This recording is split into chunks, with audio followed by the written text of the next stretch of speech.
Buenos días, les voy a hablar sobre las causas y las consecuencias de la masacre en las bananeras.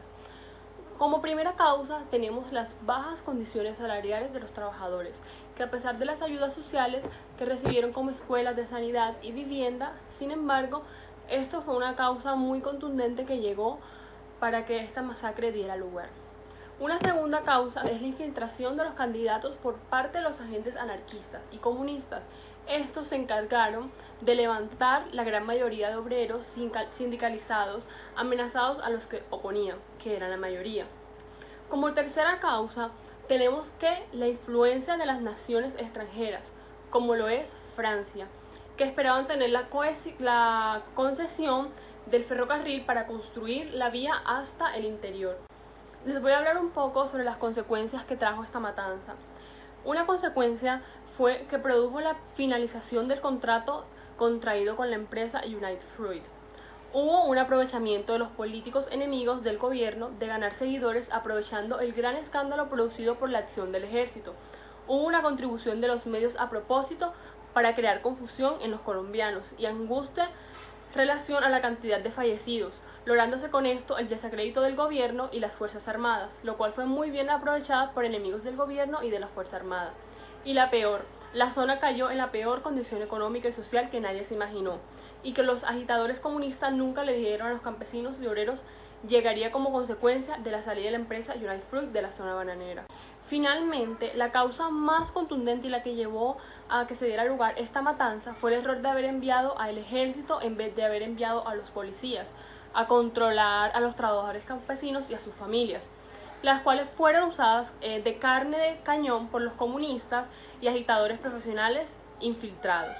La confusión, la inexactitud de los informes levantados y la intervención de las fuerzas extrañas al conflicto causaron la idea de que fueran miles de muertos cuando los informes dan un dato de que solo fueron 9 muertos aproximadamente, pero en donde cayeron mujeres, niños y sobre todo los destrozos materiales que esta guerra causó, esta matanza.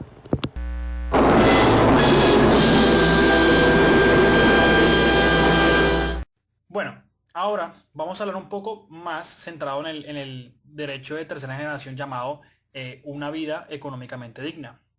Este dice que toda persona en el mundo debe tener la capacidad de crecer económicamente para tener una vida digna. Este derecho, pues, o lógicamente fue violentado por la United Fruit Company, debido a que, a pesar de que en esa época esta multinacional estaba pagando eh, alrededor de 80 centavos a un peso con 30 centavos.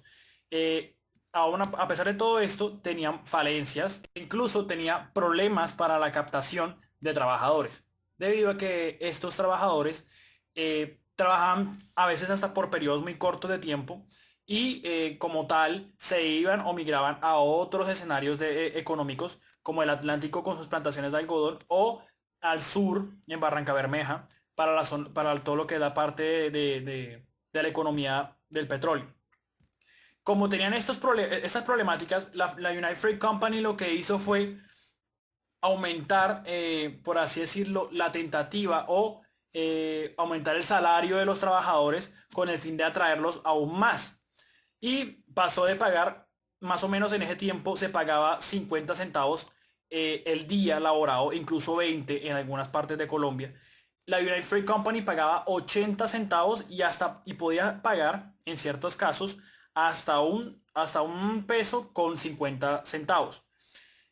Pero ¿qué pasa? O sea, las personas llegaban y tenían pues su salario como les venía diciendo, pero esto solamente era una fachada, debido a que la United Fruit Company lo que hacía era pues hacerles deducciones de su salario para salud y para vivienda. En algunos casos, pues la United Fruit Company les brindaba viviendas a todo este tipo de trabajadores y colonos que trabajaban en sus plantaciones. Pero, uno, las personas que tenían problemas de salud no eran atendidos a tiempo. Muchos tenían problemas graves de salud y no se les podía pues atender debido a que pues en teoría no poseían un sistema de salud digno, debido a que pues esta deducción que hicieron ellos era totalmente falsa y en algunos casos los empleados cuando iban a los hospitales les brindaban algo así más o menos como en ese tiempo solamente les brindaban acetaminofén, que en ese tiempo tenía un nombre que no recuerdo, y ya, eso era todo lo que les brindaban de atención. Y por la parte de la vivienda, les brindaban algunas chozas en las plantaciones, las cuales no eran dignas de vivir. En algunos casos las camas eran hechas de palma de guineo, algo así. Ahorita les comentaré, les mostraré una foto o documental. Y pues esto como tal, las deducciones iban de entre 50 al 60% de su salario. En teoría terminaban pagando un salario mínimo y como tal había explotación laboral y no había un escenario en el cual el empleado o el trabajador podía desenvolverse sanamente. Esto fue de los acaboses que hubo para que la masacre de las bananeras tuviera una huelga y como tal hubiera la masacre de las bananeras. Ahora, uno de los una de las personas que más se enfatizó con esta masacre o que bueno la utilizó para generar una crítica constructiva y como tal criticar en ese tiempo el gobierno que había fue Jorge Eliezer Gaitán, el cual todos sabemos quién es Jorge Eliezer Gaitán, es una de las personas más icónicas de la historia colombiana. Y este señor lo que hacía, lo que hizo fue en el Congreso de la República, en ese tiempo él era congresista, hacer un debate en torno a lo que pasó en la masacre de las bananeras y cómo esto repercutió mucho en la zona de Magdalena. Ahora bien, después de que hubiera este debate, cabe resaltar que en ese tiempo había una guerra entre conservadores y liberales y Jorge Eliezer Gaitán era liberal. Entonces, esto lo que hizo fue generar un entorno de violencia en el Magdalena, en los que estaban en pro y en contra de todo lo que era de la toma de decisiones de la United Fruit Company.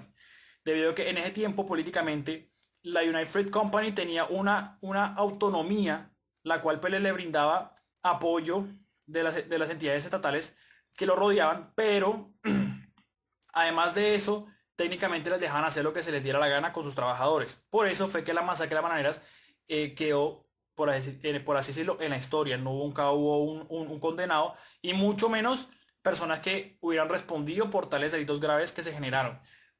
Les hablo solamente, estamos hablando solamente de la parte económica, pero como todos saben, hubo una masacre la cual mató a miles de personas y pues esto lo que hizo fue generar un capítulo negro en la historia colombiana.